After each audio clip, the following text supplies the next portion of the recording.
Okay, Adam Scholl here again with Scholl Security Group. Got another holster review for you. This time we're looking at Andrew Henry of Henry Holsters Appendix Carry Holster.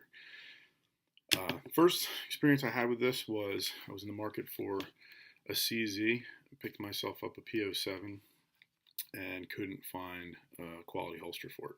So I reached out to John Houtman from Filster, asked him if he would make me something, and he told me to get in touch with Andrew Henry of Henry Holsters. He said they already make something for it. I did, and I couldn't be happier with this holster. I really like this holster. I like it so much that I ended up going back and getting one for my Glocks as well. The only thing about this holster that I wish they would add is the ability to attach clips, more than one clip. So as you see, it comes in this configuration here with two AIWB soft loops. You can also get an option for a single clip attachment, which would look something like this. It would basically be taking a G clip and mounting it over top of the mod wing here in this configuration.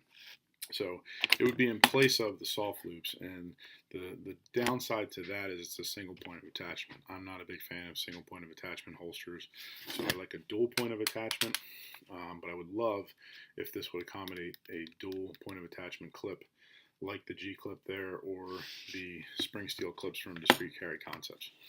But the holster itself, great holster, available in a couple different sweat guard configurations. This is the medium. I'm not a huge sweat guard fan, but I do like to have a little something there, which is great. It's cut pretty low, so if you're running an RMR on your guns or a red dot of any kind, you won't have any issues there. Comes standard with the mod wing, which I'm a big fan of because it gives you a little bit of flexibility as far as how much grip tuck you really want. I generally leave the larger of the two options on there because I like a lot of tuck. On the back side, you'll notice that he has an integrated wedge here. This wedge is pretty good. For most people, I think this wedge is going to kick the muzzle of the gun away from your body just enough, and you should be totally fine as is.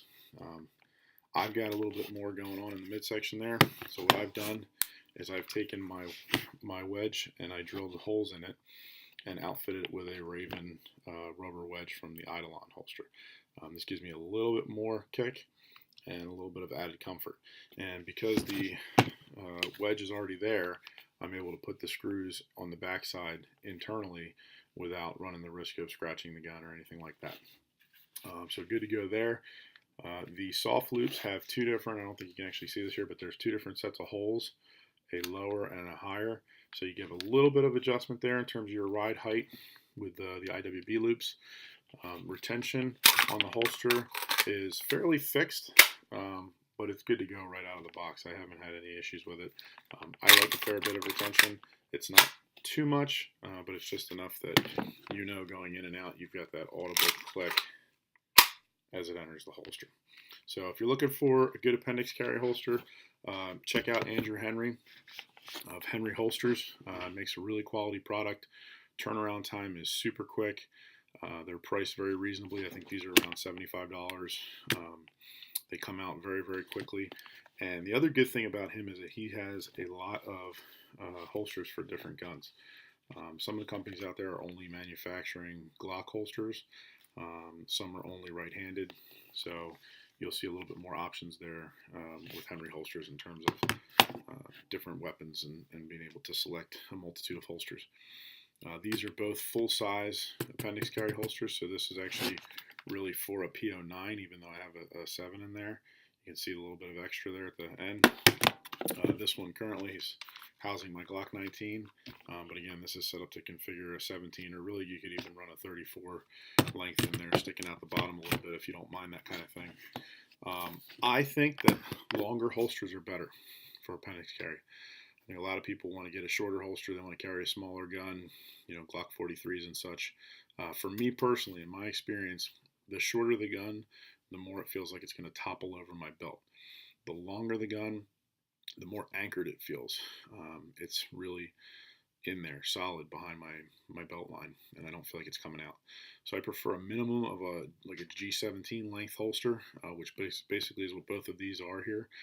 And in some cases, I actually even prefer a little bit longer than that, maybe a Glock 34 length holster, like something like the Filster Spotlight or Floodlight. So if you have any questions about these holsters, feel free to shoot me a message. But if not, check out Andrew Henry of Henry Holsters on Instagram and Facebook. Don't forget to like and follow us as well, Scholl Security Group on both Facebook and Instagram. Thanks.